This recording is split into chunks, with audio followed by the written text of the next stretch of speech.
Restez debout pour lire la parole de Dieu. Je vous prie, je demanderai à 3 lecteurs de lire pour nous la parole du Seigneur. Je vous propose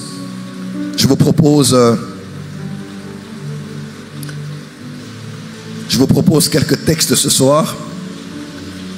Ceux qui ont peut-être lu sur les réseaux sociaux, nous allons avoir la deuxième partie de notre sujet abordé hier, c'est-à-dire les derniers seront les premiers.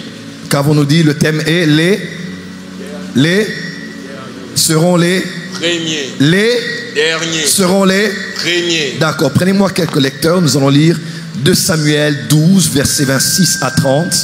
2 Samuel 12, 26 à 30. 2 Samuel 12, versets 26 à 30. Nous allons prendre le deuxième texte. Ésaïe 6, versets 1 à 8. Ésaïe 6, versets 1 à 8. Troisième lecteur, Jean 3, verset 30. Jean 3, verset 30. Fils, vous n'avez pas de Bible? Ah, vous avez la Bible? D'accord. Jean 3, verset 30. Et nous terminerons avec le texte de base, n'est-ce pas? Matthieu 19, verset 30. Matthieu 19, verset 30. Si le premier lecteur a déjà la Bible, 2 Samuel 12, verset 26 à 30, c'est parti. 2 Samuel 12, 26 à 30, nous lisons au nom de Jésus. Amen. Joab, qui assiégeait Rabat des fils d'Amon, s'empara de la ville royale et envoya des messagers à David pour lui dire. Mon fils, reprends. Est-ce qu'on peut tous lire avec le lecteur dans nos Bibles? 1, 2, 3, c'est parti. Joab, qui assiégeait Rabat des fils d'Amon, s'empara de la ville royale et envoya des messagers à David pour lui dire: j'ai attaqué Rabat et je me suis déjà emparé de la ville des eaux.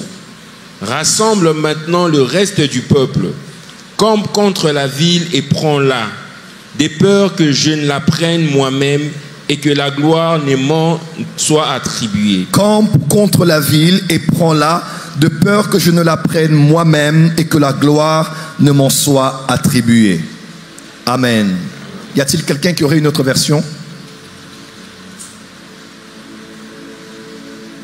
Prophète Kainos, on peut avoir une autre version. Français courant, semeur ou autre. Juste cette partie, s'il vous plaît. 28. 2 Samuel 12, 28. Ou parmi les pasteurs, un aurait-il une autre version? Rapidement, très rapidement. 12, 28. La version... Mes fils, soyez rapides, s'il vous plaît. La version King James en français, 2 Samuel 12, 28, je lis au nom de Jésus. Maintenant donc, assemble le reste du peuple et campe contre la ville et prends-la, de peur que je ne prenne la ville et qu'on ne l'appelle de mon nom. De peur que je ne prenne la ville, là c'est Joab le chef de l'armée, n'est-ce pas? Il envoie un message à David après avoir conquis pratiquement... toute la ville de Rabat. Il dit que David vienne. Pourquoi? De peur que s'il ne vient pas, qu'on appelle la ville de mon nom, n'est-ce pas? Puisque autrefois, lorsqu'on avait la conquête sur une ville, il était aussi de coutume d'appeler du nom de la ville le nom de celui qu'il a eu. Comme nous connaissons la ville de Jérusalem, la cité de David, la forteresse de David avait un autre nom, mais quand David l'a conquis, ce lieu a été appelé du nom de David. Une autre version? Version Semeur. Maintenant rassemble le reste de l'armée. Et viens toi-même assiéger la ville. Et t'en emparer. Voilà. Il ne convient pas que ce soit moi. Dis à ton voisin, il ne convient pas que ce soit moi. Qu'il la prenne et que tout l'honneur m'en revienne. Revienne. Puisque je suis chef de l'armée. Et c'est toi qui es le roi. Une dernière version. Version Darby. Et maintenant, assemble le reste du peuple et campe contre la ville et prends-la. De peur que moi, je ne prenne la ville. Et qu'elle ne soit appelée de mon nom. On va continuer la lecture. Là, nous sommes dans verset 29. David rassembla tout le peuple et marcha sur Rabat. il attaqua et s'en rendit maître. Il enleva la couronne de dessus la tête de son roi. Elle pesait 1 talent d'or et était garnie de pierres précieuses. On l'a mis sur la tête de David. On l'a mis sur la tête de David. Dis à ton voisin, on l'a mis sur la tête de David. Qui emporta de la ville un grand butin. Qui emporta de la ville un très grand butin. Ésaïe 6, verset 1 à 8, s'il vous plaît. Ésaïe 6, verset 1 à 8, je lis au nom de Jésus. Amen. L'année de la mort du roi Osias, j'ai vu le Seigneur assis sur un trône très élevé. Et les pans de sa robe remplissaient les temples. Des séraphins. Dis avec moi, des séraphins. Des séraphins. Plus fort, des séraphins. Des séraphins. Encore plus fort, dis des séraphins. Des séraphins. On y va? Des séraphins se tenaient au-dessus de lui. Ils avaient chacun 6 ailes. 2 dont ils se couvraient la face. Dis à ton voisin, ils se couvraient la face. Ils se couvraient la face. 2 dont ils se couvraient les pieds. Dis avec moi, ils se couvraient les pieds. Ils se couvraient les pieds. 2 dont ils se servaient pour voler. Dis avec moi, 2 dont ils se servaient pour voler. 2 dont ils se servaient pour voler. Ils criaient l'un à l'autre et disaient, Saint, Saint, Saint est l'Éternel des armées. Toute la terre est pleine de sa gloire. Waouh, regardez la conséquence de leurs paroles qui se disaient l'un à l'autre. On y va?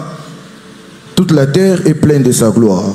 Les portes firent ébranler dans leurs fondements par la voix qui retentissait. Excusez-moi, il y a plusieurs qui parlaient, mais on n'a pas dit les voix, on a seulement dit la voix. Amen. Yes. Dis avec moi la voix. La voix.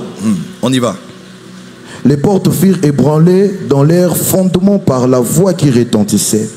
Et la maison s'est remplie de fumée. Alors j'ai dit, malheur à moi, je suis perdu, car je suis un homme dont les lèvres sont impures. J'habite au milieu d'un peuple dont les lèvres sont impures. Et mes yeux ont vu le roi, l'Éternel des armées. Et mes yeux ont vu le roi, l'Éternel des armées. Mais l'un des séraphins vola vers moi, tenant à la main une pierre ardente, qu'il avait prise sur l'autel avec des pincettes. Il en toucha ma bouche et dit, ceci a touché tes lèvres, ton iniquité est enlevée. J'entendis la voix du Seigneur disant, qui enverrai-je et qui marchera pour nous? J'ai répondu, me voici, envoie-moi. Amen. Amen. Jean 3, verset 30. Jean 3, 30, version français courant. Il faut que son influence grandisse et que la mienne diminue. Waouh, dis avec moi, il faut que son influence grandisse. Il faut que son influence grandisse et la mienne diminue. Et la mienne diminue. On parle de... Qui parle ici? C'est Jean le Baptiste, n'est-ce pas? Il parle de qui? De Jésus. Il parle de Jésus. Alors, puisque toi aussi aujourd'hui tu es Jean le Baptiste, déclare avec moi, il faut que son influence... Qu'est-ce qu'on a dit? Il faut que son influence grandisse. Dis avec moi, il faut que son influence grandisse. Il faut que son influence grandisse. Fais-le comme une prière, dis Seigneur. Seigneur. Il faut que ton influence grandisse. Il faut que ton influence grandisse. Et que la mienne diminue. Plus fort, on dit Seigneur, Seigneur. Seigneur, Seigneur. Durant Hanouka. Transforme ma vie. Transforme ma vie. Afin que ton influence grandisse. Ton influence grandisse. Et que la mienne diminue. Et que la mienne diminue. Au nom de Jésus. Au nom de Jésus. Une autre version. Bible du semeur. Lui doit devenir de plus en plus grand. Wow. Et moi de plus en plus petit. Waouh. Lève la main droite, dis Seigneur. Seigneur.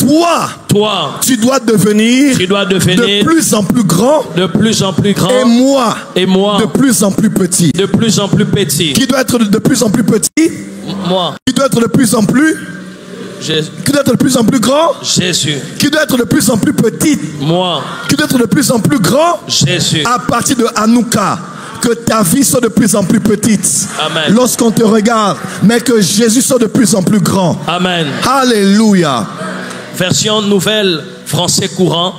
Il faut qu'il passe au premier plan et moi au second. Waouh. Dis avec moi, Seigneur. Seigneur. Durant Hanouka. Il faut que tu passes. Au premier plan. Et que je passe. Au second plan.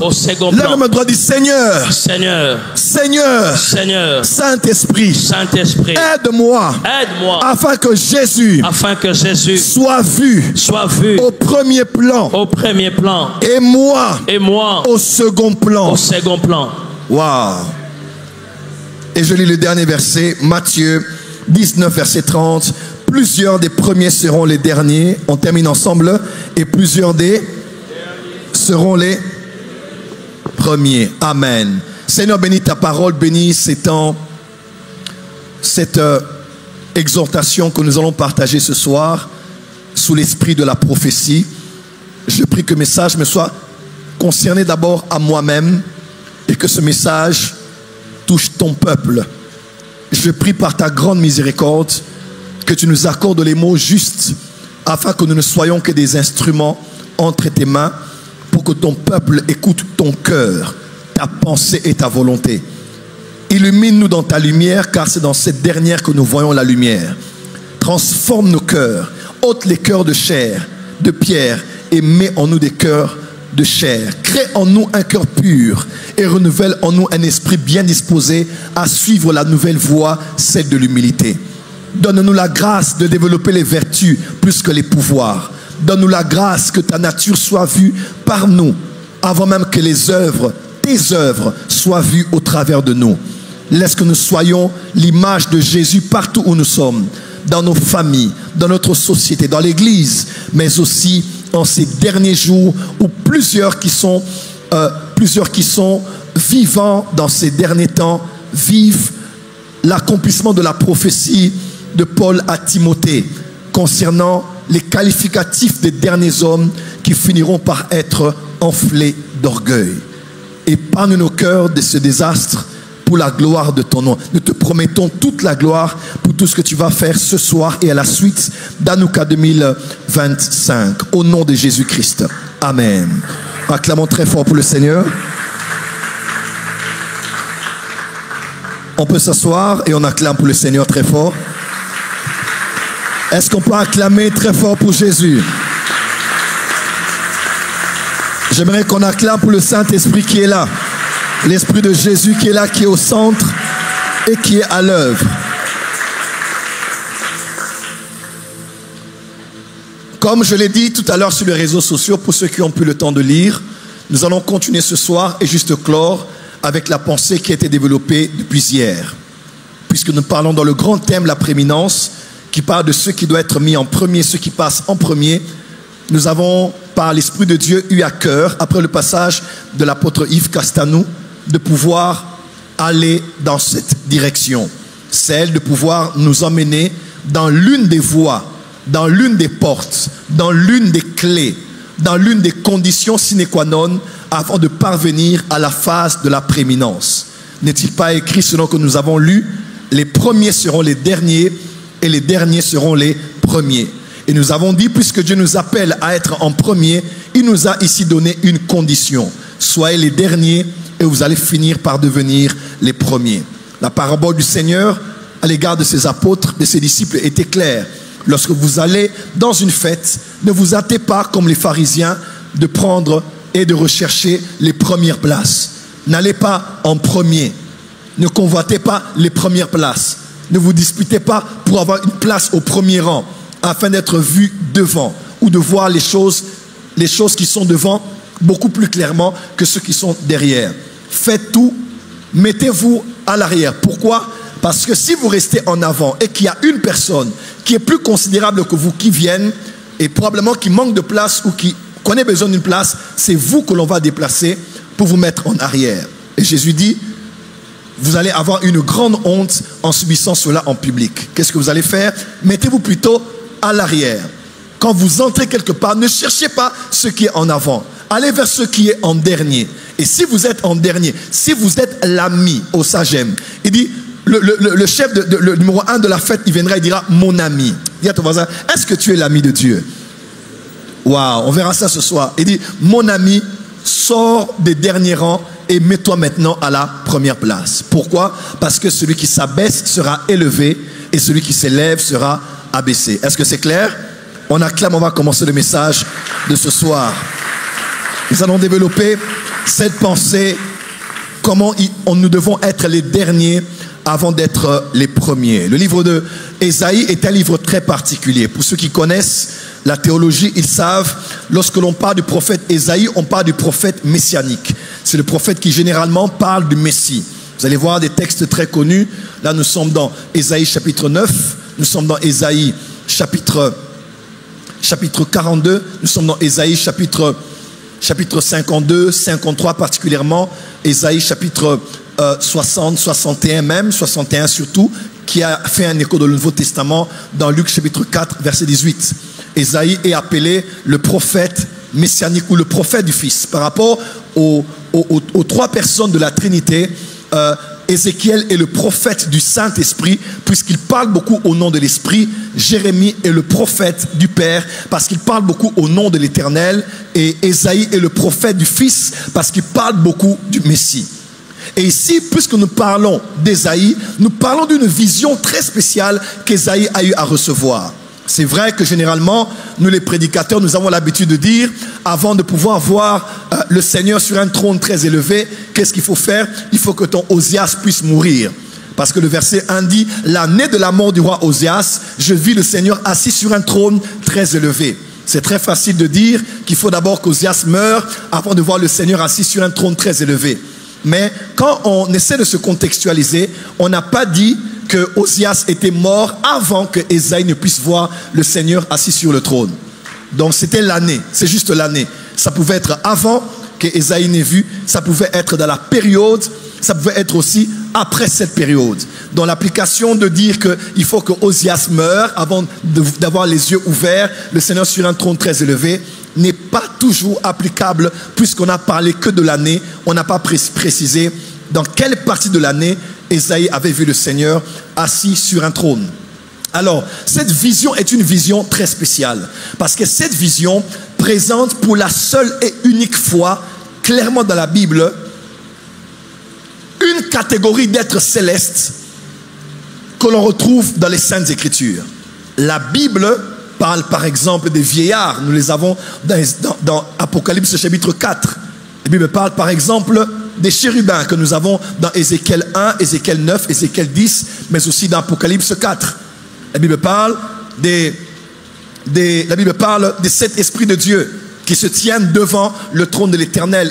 Zacharie en parle, et même Apocalypse 1 et suivant, on parle des 7 yeux de l'Éternel ou des 7 esprits qui se trouvent devant l'Éternel. Alors, il y a plusieurs êtres qu'il y a autour ou devant l'Éternel dont on parle dans les Écritures. Mais Ésaïe 6, c'est la seule fois où on voit clairement la mention d'une catégorie d'êtres célestes que l'on appelle les séraphins. Dis avec moi, les séraphins. Dis avance prophète ce soir. On parle des séraphins. Amen. Et quand on parle de séraphins en hébreu, séraphin vient du mot saraf, qui veut dire ardent, qui veut dire feu, qui veut dire en plein incendie, qui veut dire en pleine consommation. Ou même, quand on parle de séraphin, on fait aussi mention en hébreu, quand on décortique les mots, ça fait aussi mention au serpent brûlant, ou bien au serpent en feu.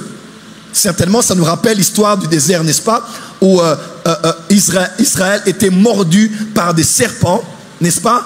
Et Dieu avait instruit à Moïse de pouvoir faire un serpent qu'il allait mettre au sommet d'un bâton, n'est-ce pas? Et que les Juifs seraient censés voir avant d'être guéris.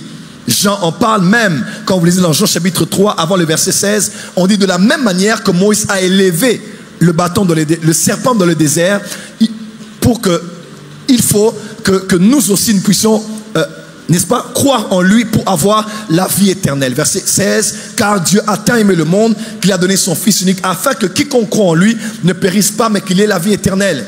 Donc on parle de séraphins, on parle des serpents brûlants. D'autres versions hébraïques beaucoup plus lointaines parlent de dragons brûlants ou bien serpents brûlants. Puisque généralement, dans les mythologies, dans les légendes et même dans les croyances de la Mésopotamie, lorsqu'on parle d'un serpent qui a des ailes, parce qu'ici, on a l'image, n'est-ce pas, de ce qu'on appelle séraphins, mais qui ont des ailes. Quand on voit un serpent qui a des ailes, on pense à une créature mythique qu'on appelait le dragon. Et on parle de dragon brûlant, serpent brûlant, ou bien des êtres qui étaient en feu, en train de brûler. Alléluia. Et on dit que ces êtres-là ont des caractéristiques très spécial. Et c'est à partir de là que je vais tirer mon enseignement de ce soir et nous allons prier. Et je prie par la grâce de Dieu que Dieu nous donne des cœurs à nous tous qui ont la capacité de nous mettre en dernier afin que Dieu nous fasse grâce de monter pour être en premier. Acclame très fort, on va avancer. Voici certaines choses qu'il faut noter concernant les séraphins. Numéro 1, les séraphins, en fait, ces êtres célestes sont appelés des séraphins. Dis avec moi, séraphins. Encore, plus fort.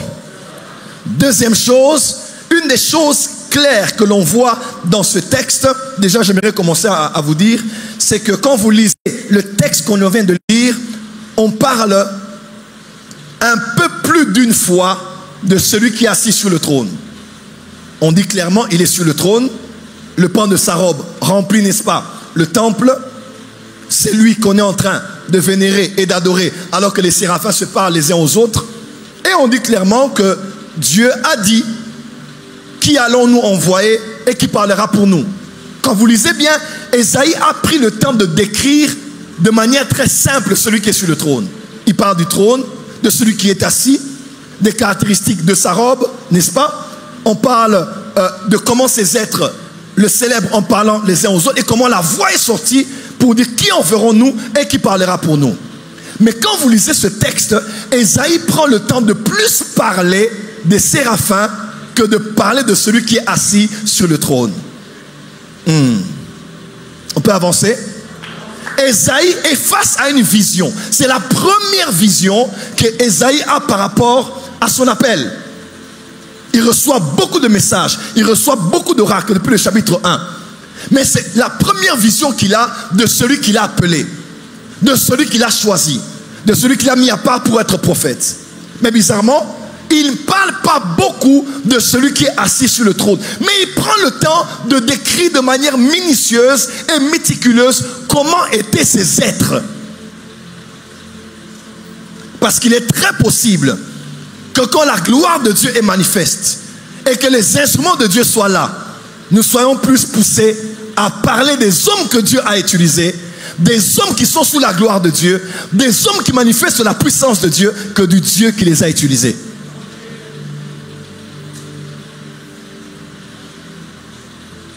Autre chose à savoir sur les séraphins. Écrivez. Les séraphins, prophète Kainos, et cela c'est grave, sont les seuls êtres mentionnés dans les Saintes Écritures qui se tiennent dans la présence de Dieu, mais surtout au-dessus de Dieu. Dans Apocalypse 4, verset 6, lorsqu'on dit autour du trône, on décrit les êtres qu'il y avait autour du trône. On dit autour du trône, il y avait aussi les 4 êtres vivants, qu'on mentionne dans Ézéchiel comme étant des chérubins. Quelqu'un est avec moi? On parle des êtres qu'on appelle chérubins qui sont autour du trône de Dieu. Mais bizarrement, Ésaïe ne voit pas les séraphins autour du trône de Dieu, mais Ésaïe voit les séraphins au-dessus de Dieu. Et ça, c'est grave. Si Dieu s'appelle El Elyon, qu'on appelle aussi le Dieu très haut, ou le Dieu élevé au-dessus de tout en hébreu, comment peut-on avoir dans les Écritures des êtres que l'on positionne au-dessus de celui qui est élevé au-dessus de tout? Comment dans les Écritures on peut oser, le récit biblique peut oser nous présenter des êtres dont la position se trouve au-dessus du trône de Dieu? Comment peut-on oser une seule fois imaginer qu'il y ait une création de Dieu que Dieu regarde comme ça? Parce qu'ils sont au-dessus de lui. À cause de ça, il est possible que les séraphins soient les êtres les plus élevés en rang. À cause de ça, il est possible que les séraphins soient des êtres qui sont au-dessus des chérubins. Il est très possible. Il est très possible que les séraphins soient les êtres les plus proches de Dieu, les plus glorieux et les plus saints qui se trouvent dans la sainte présence de Dieu. Comment Dieu peut permettre que ces êtres soit au-dessus de Dieu. C'est la raison pour laquelle je crois, prophète Michael, que Ésaïe ne pouvait que parler autant d'eux. Parce qu'ils étaient au-dessus de Dieu. Comment Dieu peut permettre que des êtres soient au-dessus de lui? Et on dit, c'est parce qu'ils volaient. Ils étaient au-dessus de Dieu parce qu'ils étaient en plein vol. Est-ce qu'on peut avancer dans les mystères? Est-ce que les prophètes est-ce que les fils des prophètes sont dans la salle? Est-ce qu'on peut avancer? Dis avec moi, avance prophète. Dis avec moi, comment cela est-ce possible? Autre caractéristique, écoutez-moi très bien. Lorsqu'on parle des êtres qui sont autour du trône de Dieu, remarquez bien, on mentionne toujours leur aspect et précisément leur face. Mais lorsqu'on étudie les Écritures, les séraphins sont les seuls êtres qu'aucun prophète, pour ne pas dire que Ésaïe qui les a vus, que Ésaïe n'a pas vu la face. Je répète cela autrement. Les séraphins sont les seuls êtres dont on ne parle pas de leur visage. Les séraphins sont les seuls êtres dont on ne parle pas de leur face. Les séraphins sont les seuls êtres dont on ne décrit pas leur face. Est-ce que je peux avancer?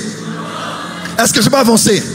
Quand on parle des chérubins, Ézéchiel décrit leur face. Ézéchiel 1 verset 6. Chacun d'eux avait 4 faces. Si on peut parler du lion, de l'aigle, de l'homme ou du bœuf, c'est parce qu'on a pu voir leur face. Mais si on n'a pas pu parler de la description de leur face, c'est parce que les séraphins avaient 6 ailes, parmi lesquelles 2 ailes, on ne voyait pas leur visage. On voyait leurs ailes, on entendait leurs paroles, on voyait la puissance de la gloire qui descendait lorsqu'ils parlaient les uns aux autres. Mais à aucun moment, on a vu le prophète parler de leur face. Pourquoi les êtres les plus élevés de toute la création, élevés même au-dessus de El Elyon, le Dieu très haut, le Dieu qu'on trouve au-dessus des montagnes, peuvent être des êtres dont on ne parle pas et dont on ne décrit pas le visage?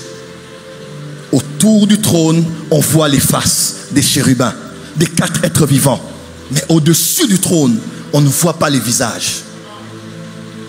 Parce qu'on peut encore voir ton visage quand tu es autour du trône. Mais quand tu arrives à un niveau où Dieu accepte de t'élever, au point où lui, on ne le voit plus bien, il faut être un séraphin. Il faut être un être qui n'a pas de visage. Un être dont on ne voit pas le visage. Pourquoi? Parce qu'il s'est caché.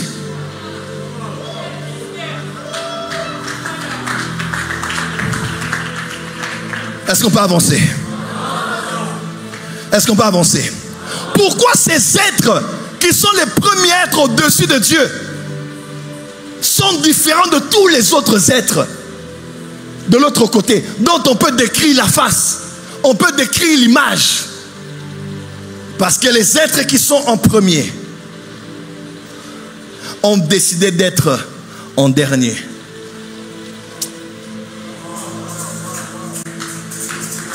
Je peux continuer? Je peux continuer? Autre chose. On ne dit pas combien ils étaient les séraphins, mais on dit au moins le nombre d'ailes qu'ils avaient. 2 ailes pour voler, 2 ailes pour couvrir les pieds et 2 ailes pour se voiler la face. Autre chose, on dit qu'ils ne parlaient pas, mais ils criaient. Ces êtres, quand tu es dans la vision, tu les vois, tu n'entends pas un être parler. Tu les entends crier. J'ai vu une fois une vision comme ça. J'étais au Burundi. Je l'avais posté, je crois, à l'époque, quand je vivais à Bujumbura. J'étais emmené dans une vision. Et c'est la première fois que je vois un chérubin. Et je savais dans mon esprit que c'était un chérubin qui était dans ma présence. Je me retrouvais quelque part comme devant une maison. Et il y avait comme plusieurs maisons qui étaient là. Et puis j'ai entendu un tonnerre et un être qui est descendu. Et il a dit, de l'autre côté de la maison dans laquelle j'étais, je voyais, on dirait, il y avait une armée qui tirait. Et les balles faisaient comme entrer dans la maison où on était. Et l'être ne me regardait même pas, parce que je ne pouvais pas le voir. Il avait une telle gloire. Et je savais dans mon esprit que c'était un chérubin. Et il m'a dit, renforcer la sécurité. Renforcer la sécurité. Renforcer la sécurité. Renforcer la sécurité. Et lorsqu'il parlait, sa voix était comme un tonnerre. Sa voix grondait comme les grandes eaux. Il y a des visions. Écoute-moi. Durant cette Hanouka, il y a des hommes et des femmes qui ont des expériences surnaturelles. Voilà pourquoi même quand le jeûne te fatigue et te fait mal à l'estomac, dis-toi, je vais mourir ici devant Dieu.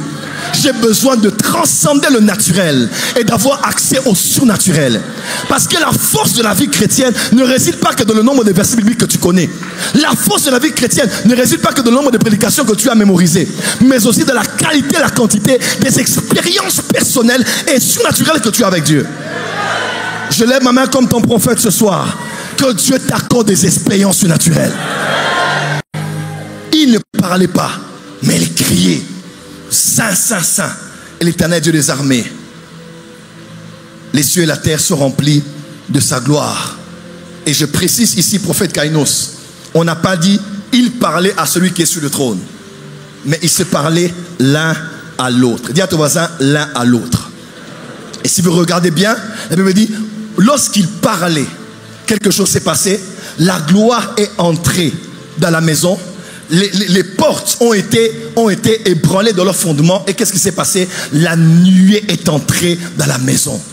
Je crois qu'il y a une nouvelle race d'adorateurs et d'adoratrices qui vont commencer à célébrer la sainteté de Dieu, à adorer celui qui est sur le trône, au point où en plein culte, en un instant donné, l'église commence à être secouée. Selon Acte 4, la gloire de Dieu entre dans la salle.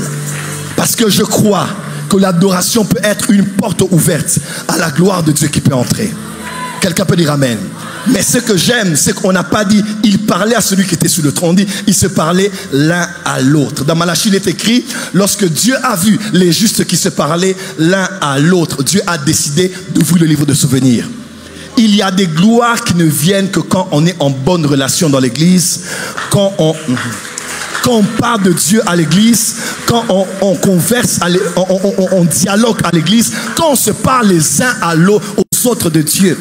Durant cette Hanouka, ne sois pas de ceux qui se mettent dans le groupe de ceux qui ne parlent que de l'actualité, des événements géologiques, des problèmes politiques. La gloire n'est pas tirée par ces genres de conversation.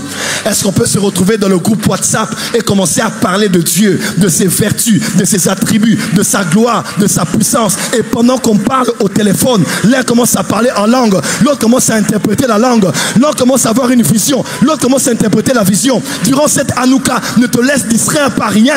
Sois comme les séraphins. Parlons-nous les uns les autres.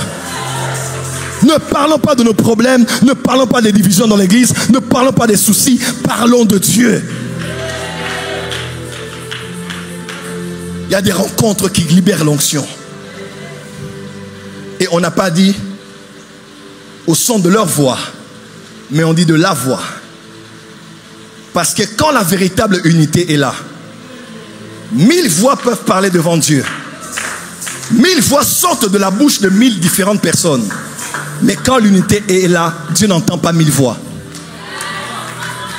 Lorsque vous êtes à 1000 et que vous parlez à Dieu et que Dieu entend 1000 voix, c'est que vous n'êtes pas unis. Dans Actes des Apôtres, on dit ils élevèrent la voix comme un seul homme. Ma prière que durant cette Hanouka, dans toute la francophonie, qu'on parle à Dieu d'une seule voix, qu'on parle à Dieu comme une seule personne. L'unité, c'est quand vous êtes à 1000 dans la chair, mais dans la présence de Dieu, Dieu ne voit qu'une seule personne qui parle. Oh my God. Si Hanouka est composé de 10 000 personnes en ligne et en présentiel, sur la terre, dans le monde spirituel, il doit y avoir une personne qui s'appelle Hanouka, qui n'a apporté qu'une seule parole dans la présence de Dieu. Ma prière est que dans ta maison, Dieu n'entende pas 5 personnes qui ont prié, mais une personne qui a prié. Ma prière est que ce soir, dans ce programme de prière, Dieu n'entende pas 1000 personnes qui sont ici, mais Dieu entend une personne qui est ici. Amen. Dis amen très fort. Dis amen très fort. Dis amen très fort. Dis amen plus fort que ça. Autre chose, lorsqu'on parle des séraphins, retenez bien, On dit, comment? Verset 5, on dit, Esaïe dit, malheur à moi, je suis perdu, car je suis un homme dont les lèvres sont impures. Lorsqu'on parle des séraphins, on dit, mais l'un des séraphins est venu avec une pierre ardente qu'il avait pris de l'autel avec des pincettes, et il a posé ça sur les lèvres de l'homme ou du prophète pour expier ses péchés. Et on dit, il avait une forme de main, une main qu'il a approchée. Donc, les séraphins, à l'instar des chérubins, ont aussi des mains. Les séraphins, on ne parle pas de leur face puisqu'on ne peut les voir, mais les séraphins ont des ailes et les séraphins ont des mains. Dis avec moi, les séraphins, comme les chérubins, eux aussi, ils ont des mains. Est-ce qu'on peut continuer d'avancer? Et on voit même que les séraphins ont ministré auprès d'un homme. Donc, il est possible que les séraphins ne soient pas là que pour adorer Dieu pour toute éternité, mais que les séraphins soient aussi des êtres que Dieu peut détacher. Il peut détacher de sa gloire, détacher de sa présence pour ministrer auprès d'un homme. Mais aussi pour ministrer auprès d'un prophète. Serait-il possible que les séraphins soient des êtres aussi dans le monde spirituel qui peuvent s'approcher d'un prophète? Puisque nous sommes une église prophétique, que les séraphins viennent. Je dis que les séraphins viennent. Je ne veux pas aller développer ça très loin. Mais serait-il possible aussi que les séraphins travaillent pour expier les péchés, pour consacrer, pour mettre à part? Pourquoi Esaïe a pu dire, après avoir dit malheur à moi, il dit me voici, envoie-moi avec audace? Parce qu'on avait ôté la peine de sa culpabilité. On avait ôté tout en lui qui le montrait qu'il était impur, près d'un peuple impur. Il était totalement expié de ses péchés et de ses iniquités. Dis avec moi les séraphins. Dis encore les séraphins. Dis encore les séraphins. Je ne sais pas quel genre d'être Dieu on verra durant cette Hanouka, mais nous ne sommes pas seuls dans la salle. Il y a des gens qui auront des visitations surnaturelles durant ce programme. Acclame très fort, je vais interpréter ce que je viens de dire. Si l'on doit interpréter ou bien développer à quoi servaient ces 6 ailes, on dit 2 servaient à se couvrir les pieds, 2 servaient à se voiler la face et 2 servaient à voler. Mais quand on lit dans les Écritures, les 2 premières ailes que Esaïe a vues, ce ne sont pas les ailes dont on se sert pour couvrir les pieds. Ce ne sont pas les ailes dont on se sert pour voler.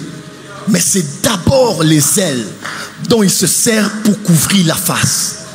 Comment je peux voir ces êtres si glorieux? En voulant voir leur visage, ils se voient la face. Je ne peux que commencer à parler de ces 2 types d'ailes, parce que ce sont les seuls êtres que je ne peux pas voir. Ils peuvent étendre la main vers moi, je peux les voir voler, ils peuvent avoir les pieds couverts, mais je ne peux jamais voir leur visage. Les séraphins sont les seuls êtres qui sont sans visage dans les Écritures. Même le Seigneur, on dit, son visage brillait comme le soleil en pleine lumière, en plein jour. Mais les séraphins, aucun n'a pu voir leur face. Allons-y ensemble. Pourquoi se servait-il pour voler? On dit, lorsqu'il volait, lorsqu'il a pris son vol, il est allé en direction d'Ésaïe. Peut-être que les ailes qui servent à voler servent à se préparer à un mandat, à un envoi, à une mission. Rester dans les hauteurs de la gloire de Dieu pour ensuite à un moment donné où Dieu ordonne, aller en direction des hommes, aller en direction des nations. Je ne sais, je ne fais que des déductions. Certains même croient que les ailes qui se servaient pour voler étaient l'image de la louange et de l'adoration. Certainement qu'au battement de leurs ailes, il y avait des sons qui montaient à la gloire de celui qui était assis sur le trône. Pourquoi avait-il 2 ailes pour couvrir les pieds? Cet homme qui s'appelait Moïse avait des sandales à ses pieds, avec lesquelles il a marché partout où il pouvait aller. Mais il arrive quelque part où la gloire de Dieu était manifeste. La voix de El Elyon dit: ôte tes sandales. Ôte tes sandales. Parce que les sandales avec lesquelles tu as marché là-bas ne peuvent pas te faire marcher ici. Parce que le lieu où tu te trouves est un lieu saint, un lieu sacré. Voiler les pieds est certainement l'image de la pureté, de la sainteté. Je dis de la pureté, de la sainteté. Dans certaines coutumes, les femmes couvrent les pieds. On ne peut les voir. C'est l'image de leur honneur, de leur gloire, de leur valeur. Elles couvrent les... On ne peut pas voir leurs cuisses ni leurs pieds parce que c'est l'image de ce dont elles ont, de ce qu'elles ont le plus précieux. On ne peut pas voir leurs pieds. Mais la question que je me pose, pourquoi avait-il deux ailes dont il se voilait la face? La réponse est simple. Elle est simple. Ésaïe voit celui qui est sur le trône. Il parle de lui. Mais Ésaïe passe plus de temps à parler de celui qui sont au-dessus, de celui qui est assis sur le trône. Pasteur Faïta, tu sais pourquoi? Parce que les séraphins, avec un aussi grand privilège d'être au-dessus de Dieu, ont décidé de se voiler la face. Afin que ceux qui auraient l'opportunité de les rencontrer une fois, au-delà des portes du temps, c'est-à-dire dans l'éternité, ne puissent pas les regarder eux, mais puissent regarder celui qui est assis sur le trône. J'aimerais dire dans Hanouka 2025, il y a une dimension que Dieu va accorder à cette génération comme celle qui a accordé aux séraphins. Une gloire exceptionnelle, une ascension exponentielle, une gloire qui est sans mesure. Mais avons-nous aujourd'hui des hommes et des femmes qui vont dire: on ne va pas me regarder moi, on ne doit pas me contempler moi, on ne doit pas regarder à qui je suis, on ne doit pas regarder à combien je suis beau, à combien je suis belle, peu importe la grâce que j'ai, peu importe la puissance de ma foi, peu importe la gloire qui accompagne mon ministère. On ne doit pas me voir moi, mais on doit voir celui qui est assis sur le trône. Fais comme ça. On a vu la face du lion, on a vu la face du bœuf, on a vu la face de l'aigle, on a vu la face de l'homme, mais on ne voit pas la face des séraphins. Parce que les séraphins sont élevés au-dessus des chérubins. Il y a une gloire qui est en train d'arriver dans ta vie, mais cette gloire a un interdit. Tu ne montreras pas ta face, tu ne montreras pas ton visage, tu ne prendras pas la gloire qui revient à celui qui est assis sur le trône. On parlera du visage des uns, on parlera de la face des autres, mais concernant toi, à cause de la puissance qui arrive, Psaume 115, verset 1. Non pas à nous, Seigneur, mais à ton nom donne toute la gloire à cause de ta bonté et de ta fidélité. Fais comme ça avec moi.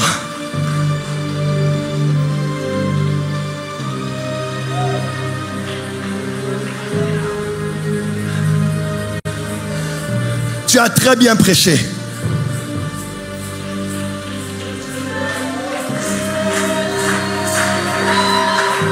Quelle dimension prophétique de la voyance!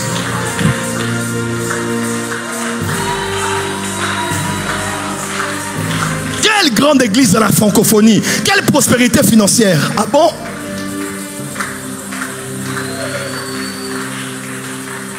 Quel glorieux mariage, quel glorieux travail, quel bon salaire, quelle élévation, quelle promotion. Je ne veux pas que ma face fasse ombrage. Je ne veux pas que ma face fasse de l'ombre à celui qui est sur le trône. J'ai été promu par lui, c'est vrai, mais ne me regardez pas moi. Regardez celui qui est assis sur le trône. Je parle à un Moïse ici. C'est peut-être toi qui prendras le bâton et la verge. Mais il ne faut pas mettre la verge au niveau de ta taille. Sinon on va vous comparer. On regarde le serpent, on regarde l'instrument. Prends le bâton. Ne le mets pas au niveau de ta taille. Prends le bâton et lève le bâton. Est-ce que quelqu'un a décidé d'élever Jésus? Il faut que lui prenne la première place, qu'il passe au premier plan, qu'il soit en avant et que moi je sois en arrière. qu'il soit de plus en plus grand et que je sois de plus en plus petit. Cette soirée est une soirée de faire un vœu. Tu feras selon les 7 requêtes que j'ai demandées et même au-delà de mes attentes. Mais je te promets, Seigneur,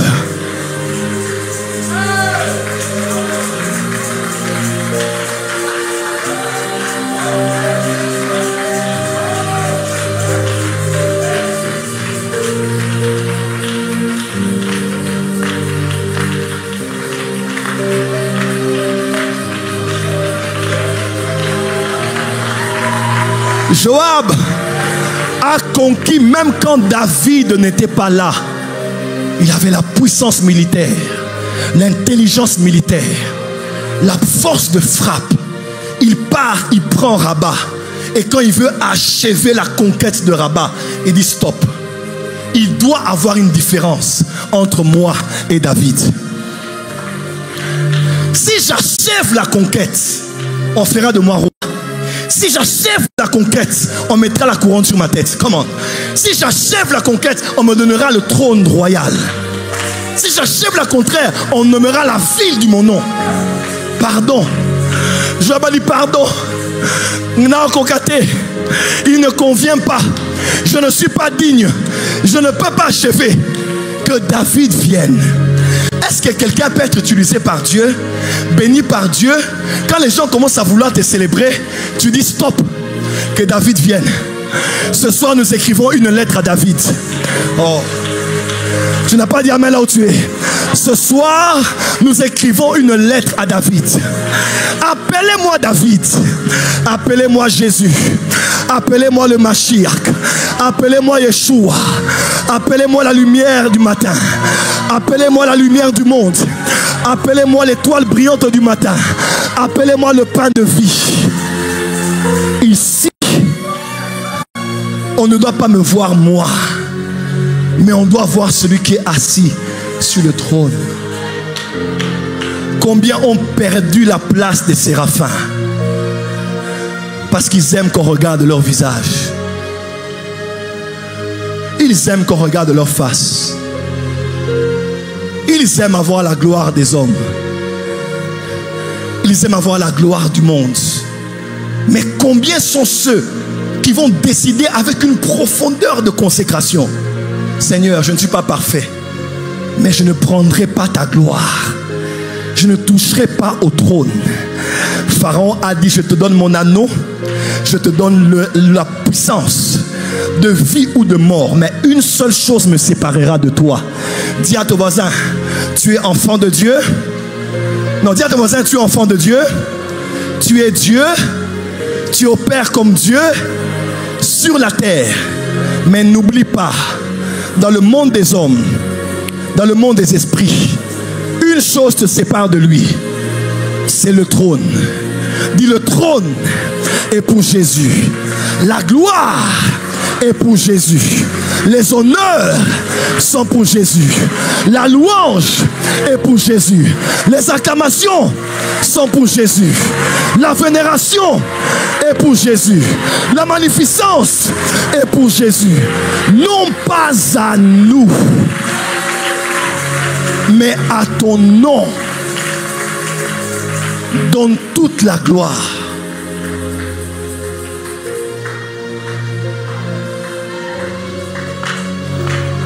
Toute la gloire. Il s'appelait Smith Wigglesworth. On l'appelle l'apôtre de la foi. Dans la période de la Deuxième Guerre mondiale, cet homme a vécu. Il a ressuscité, on dit pour certains, plus de 30 morts. Qu'il ressuscitait généralement avec des coups de poing. Benny Hinn raconte une fois, cet homme, on l'a mené un cadavre. Il a pris le cadavre, il l'a mis contre le mur. Coup de poing, la personne est tombée. Cadavre, tombé au nom de Jésus. Il le relève, il le coince contre le mur. Coup au nom de Jésus, la personne est tombée. Et toi, tu ne peux pas ressusciter? Il relève cet homme, il donne un coup. Il dit au nom de Jésus, la personne tousse. Le mort est ressuscité, pas parce qu'il a beaucoup chassé les démons, mais parce qu'il a donné un coup de poing. On dit un jour sa femme était morte. On annonce que sa femme est morte à la maison. Il dit quoi? Ma femme est morte. Il rentre à la maison. Il dit, il appelle sa femme. Lève-toi. Sa femme ressuscite. Et sa femme lui dit, j'étais au-devant le Seigneur. Pourquoi tu as interrompu mon éternité? Pourquoi Jésus m'a pris, mais toi tu m'as rappelé dans le temps? Une dimension des signes. On dit que cet homme ne priait pas 30 minutes, mais ne faisait pas 30 minutes sans prier. Dis moi je vais prier. On dit, Smith ne priait pas 30 minutes, mais ne faisait pas 30 minutes sans prier. Le seul livre qu'il a lu de sa vie, dont il a retenu la plus grande partie, c'était la Bible, que sa femme l'avait appris, parce que c'était un analphabète. Un homme était assis à ses côtés. Lors de l'une de ses dernières réunions, les foules venaient où il prêchait. Prédicateur de la foi, prédicateur des miracles. Smith disait certaines choses en cette soirée-là, dont le témoin a raconté dans un de ses livres. Mon fils, cet homme raconte, il dit Smith, un de ses derniers programmes, il disait, il s'est levé avant de monter sur la chaise, il commençait à murmurer. Il murmurait, il murmurait, il murmurait, il murmurait, il murmurait. Après, il a fait le service. Quelques temps après, Smith Wigglesworth est mort. Et la personne qui était à ses côtés avait le privilège d'écouter ce qu'il disait. Vous savez qu'est-ce qu'il disait? Smith disait ceci: ces hommes s'attachent trop à moi. Ils risquent de me faire vite partir au ciel. Ces hommes s'attachent trop à moi. Ils risquent de me faire vite partir au ciel. Ces hommes s'attachent trop à moi. Ils risquent de me faire vite partir au ciel. Et quelque temps après, il est parti au ciel. Parce que les hommes qui ont touché à des gloires, à la puissance des siècles à venir, ils savent qu'il y a un niveau où Dieu peut te combattre. Dieu a appelé Moïse, mais il a arrêté Moïse. Dieu a appelé Branham, il a arrêté Branham. Combien Dieu n'a pas arrêté ses oins sur la voie de la folie? Parce que quand la gloire est là, tu peux avoir l'impression que tu es Dieu. Dieu fait avec toi des choses inimaginables malgré la vie que tu as. Dieu peut te prendre, toi, et choisir un autre à ta place. Smith savait, il disait, ce n'est pas moi, mais à cause de ces gens, ils risquent de commencer à m'adorer. Combien d'hommes de Dieu n'ont pas été disqualifiés, ne sont pas morts avant leur temps, parce qu'ils ont dévoilé la face. Mon frère, ma soeur, 2025 n'est pas 2024. Cette année est l'année des grands vœux, de puissantes alliances et de forts interdits. Où tu dis à Dieu, peu importe ce que tu feras, on saura que c'est toi. Le bras de la chair ne se glorifiera pas. Voilà pourquoi, à tous mes fils et filles spirituels, ils peuvent vous dire, j'ai toujours fait tout. Je ne suis pas parfait, mais pour les montrer que je suis un homme. Pourquoi je le fais des fois? Je peux aussi être un papa spirituel loin, distant, mystérieux, mystique, avec les grâces et les privilèges que Dieu m'a donnés dans le monde des esprits. Mais j'ai toujours fait tout. Après rire, blaguer. Quand j'ai vu mon frère, l'apôtre Yves Castano, j'ai compris que les grands hommes savent ça. Tu es obligé de montrer aux gens que tu es un homme, afin qu'ils sachent que c'est un homme de la même nature que nous. Mais il a seulement trouvé grâce auprès de Dieu. Paul dit, qu'as-tu que tu n'as pas reçu de Dieu? Pourquoi t'en glorifier comme si ce n'était pas un don? Ce que tu as là, on t'a donné. La belle taille que tu as, on t'a donné. Le travail que tu as, on t'a donné. Tu n'avais pas ça avant. Tout ce que tu fais là, on te l'a donné. Pourquoi ne le vois-tu pas comme quelque chose que tu as reçu? Tu ne l'as pas produit, tu l'as reçu. Tu n'y as pas travaillé, tu l'as reçu. Même le prophétique que nous avons. Combien de gens travaillent ça, prophète Hippolyte? Ils jeûnent, ils prient, mais ça ne vient même pas. Donc ce n'est pas le travail, c'est la grâce. Oh non, tu dois être comme Marie. Si tu n'es pas vierge, la grâce va passer à côté de toi. Parce qu'il fallait que Marie soit vierge, afin que la grâce vienne sur elle. Oui, c'est une condition, mais ce n'est pas que ça. Marie était-elle la seule vierge? Peut-être pas. Ça ne dépend pas de celui qui veut, ni de celui qui court, mais de Dieu qui fait miséricorde. Nous ne faisons pas les choses comme ayant la capacité de nous-mêmes. Mais notre capacité nous vient de Dieu. Soyons en dernier. Laissez les autres montrer leur face. Ils seront autour du trône. Voilez-vous la face et vous volerez au-dessus du trône. Laissez les autres montrer leur face et vous serez autour du trône. Voilez-vous la face et vous serez au-dessus du trône. Les séraphins sont des êtres en feu. La fois où j'ai vu un séraphin, une seule fois dans ma vie, si ce n'était pas un, mais qu'il était aussi en feu, que Dieu me pardonne. Mais je crois que c'était un séraphin. La description biblique est la même. J'ai vu un être en feu à Logos Rema, à 24 ici, quand il y avait un grand réveil sur 24. J'étais là, j'avais peut-être, je crois, des sandales qui étaient un peu trouées comme ça. J'étais assis derrière. Et plusieurs de mes amis chantaient la chorale, étaient à la jeunesse et travaillaient. À Logos Rema, à 24 ici. J'étais là et je lève les yeux. J'ai vu un être marcher entre les rangées. Vous voyez un peu comme l'image qu'on a sur Internet, c'est un être qui bouillonne de feu comme ça. C'est exact. Quand je vois ça, j'ai la chair de poule. Parce que c'est ce que j'ai vu. L'être était en feu, de la tête aux pieds. Et il avançait comme ça dans les rangées. J'ai commencé à trembler comme si j'allais mourir à la vue de cet être. Quelle gloire! Mais on ne connaît pas leur face. Ils sont comme ça.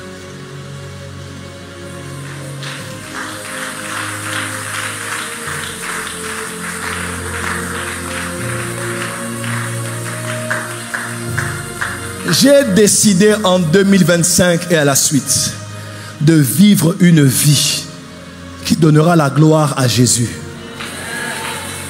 Encore et encore. On peut honorer un prophète, mais ne nous adorer pas. On peut honorer un homme de Dieu. C'est dans les principes de la Bible. Mais l'homme de Dieu a la responsabilité de rappeler aux gens, ce n'est pas moi, c'est lui. Il faut que chaque Joab du temps de la fin ait la sagesse et la prudence de tout faire pour que David vienne prendre sa place. Voilà pourquoi les secrets des pasteurs crient sur un kilo. Mais quand un miracle se fait, on entend un cantique d'adoration. Quand un miracle se fait, on entend. Pourquoi ces gens font ça? Pour que les regards se détournent de l'homme par qui Dieu est passé. On ne vieillit pas par l'onction, dans l'onction par hasard. Aujourd'hui, nous, quand quelqu'un prophétise, comme on est les Africains, j'ai vu des services où on entend la chanson de l'homme de Dieu. On commence à chanter l'homme de Dieu, à chanter l'homme de Dieu. Plus jamais. Dans cette génération, plus jamais. Nous allons célébrer les grâces, honorer les grâces, élever les grâces. Nous n'allons jamais oublier que nous avons trouvé grâce aux yeux de Dieu.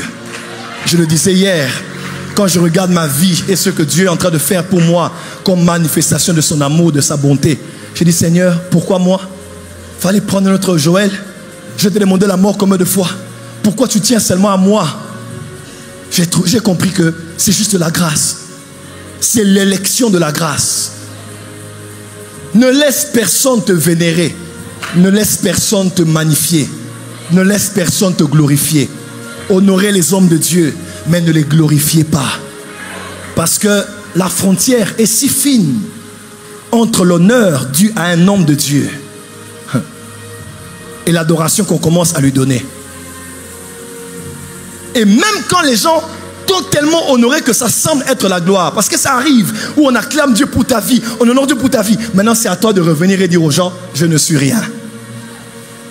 C'est lui qui est tout. Je suis comme vous. Il a mis seulement quelque chose en moi. Est-ce qu'un marteau se glorifie-t-il entre les mains de celui qui l'a utilisé? Je vous pose la question. Un marteau se glorifierait-il devant la main qu'il a utilisée? Le marteau est composé de bois généralement et d'un gros morceau de fer prévu pour fixer, pour casser, pour affermir, pour détruire. Peu importe le potentiel de destruction que le marteau a, peu importe le potentiel de fixation que le marteau a, il ne peut rien si une main ne l'a pas tenu. Seigneur, j'ai des dons, j'ai des grâces, j'ai le potentiel. Mais si ta main ne me tient pas, je ne serai rien. Ce qui fait de moi, c'est ta main. J'étais 5 pains et 2 poissons. Aujourd'hui, je nourris des milliers. C'est pas parce que je suis 5 pains et 2 poissons, c'est parce que les mains de quelqu'un m'ont porté. Oh, tu n'as pas dit amen là où tu es. 5 pains et 2 poissons. Peu importe le potentiel multiplicateur que j'ai nourri plusieurs parce que tes mains m'ont porté. Seigneur, je peux être belle, je peux avoir l'art oratoire, je peux avoir les dons spirituels, mais si ce n'était pas ta main, je n'allais pas être ici. Voilà pourquoi c'est la folie qu'un homme croit qu'il ait un marteau qui s'est levé lui-même. Il a fixé le bois lui-même, fixé le clou lui-même. C'est la main de Dieu qui t'a tenu. Si sa main te lâche, tu ressembleras à Saül. C'est grâce à ta main.